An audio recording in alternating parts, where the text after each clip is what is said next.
नमस्कार। सुबह के 11 बजे के इस बुलेटिन की शुरुआत इस वक्त की बड़ी खबर के साथ। चुनावी बॉन्ड पर सुप्रीम कोर्ट का फैसला है। चुनावी बॉन्ड स्कीम संशोधन असंवैधानिक रिश्वत का जरिया बन सकता है। चंदा, जी हां, सुप्रीम कोर्ट का कहना है तो रिश्वत का जरिया ये चंदा बन सकता है। सुप्रीम कोर्ट का कहना है चुनावी बॉन्ड वोटर के अधिकार का हनन है। फंडिंग के सोर्स की जानकारी बहुत जरूरी है।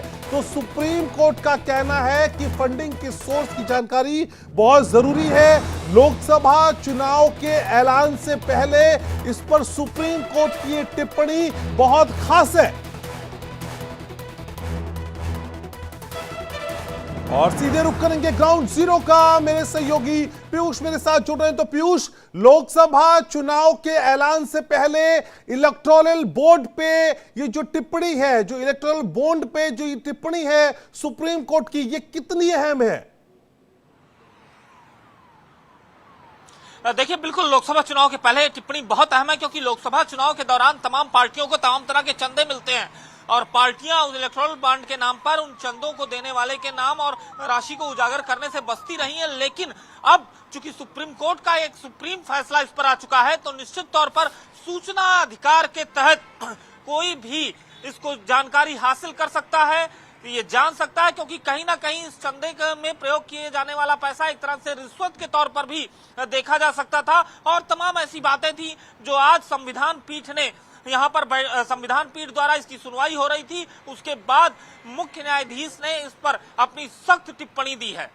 घनश्याम, पीयूष, इस चुनावी बॉन्ड को हमारे दर्शकों के लिए एक बार आप समझाएं कि चुनावी बॉन्ड कब आया, इसकी जरूरत क्यों पड़ी। ये कहा जा रहा था कि काला धन जो चुनाव में इस्तेमाल होता है उस पर रोक लग सकती है। चुनावी बॉन्ड की जो जरूरत थी, जिसके लिए वो लाया गया, उसकी वैधता समझाइए, उसकी जरूरत समझाइए, और असल में इलेक्टोरल बॉन्ड है क्या, ये विस्तार से हमारे दर्शकों को बताइए।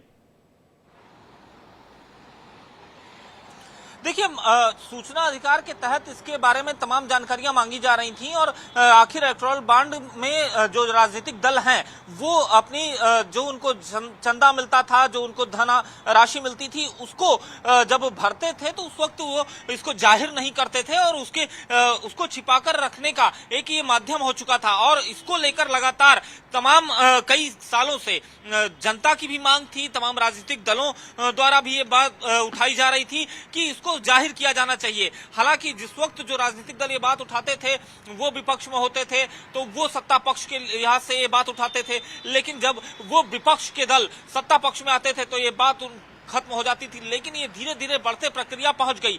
2 नवंबर को इस पूरे मामले की सुनवाई खत्म हुई, फैसला सुरक्षित किया गया था और आज वो दिन आ गया जब इस पर जो मुख्य न्यायाधीश संविधान पीठ थी उन्होंने यहाँ पर फैसला सुनाया और सीधे तौर पर कहा कि इलेक्टोरल बॉन्ड जो है उसे अब कोई भी व्यक्ति जन सूचना अधिकार के तहत इस पर जानकारी हासिल कर सकता है, मांग सकता है, जानकारी अपने पास सुरक्षित कर सकता है और इसे कोई भी नहीं छिपा सकता है। मतलब राजनीतिक दल अब इलेक्टोरल बॉन्ड के जरिए जो अपनी धनराशि उनको चंदे के तौर पे मिलती थी, उन सभी चीजों को दाता कौन था और प्राप्त कितना हुआ है ये छिपा लेते थे, वो अब नहीं छिपा सकेंगे, उसे उन्हें अब जाहिर करना पड़ेगा। घनश्याम, तो पीयूष, ये माना जाए कि ट्रांसपेरेंसी जिसकी बहुत बड़ी जरूरत थी, वो ट्रांसपेरेंसी कम से कम अब जाहिर हो पाएगी। आऊंगा आपके पास, एक बड़ी खबर आ रही है इस वक्त।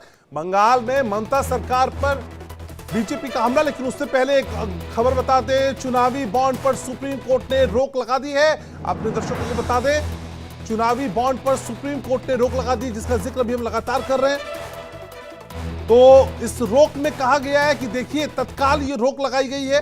चुनावी बॉन्ड की जरूरत थी, काले धन पे रोक लगाई जाए और जो ट्रांसपेरेंसी है वो सबके सामने रहे। पीयूष मेरे सहयोगी मेरे साथ जुड़ रहे हैं। तो पीयूष, जिस पारदर्शिता का मैं जिक्र कर रहा था, वो माना जाए कि वो ट्रांसपेरेंसी, वो पारदर्शिता अब सबके सामने होगी और जिस तरह के अनर्गल आरोप लगाए जाते थे कई पार्टियों पे, कई पार्टियों के जरिए, उस तरह के आरोपों पे अब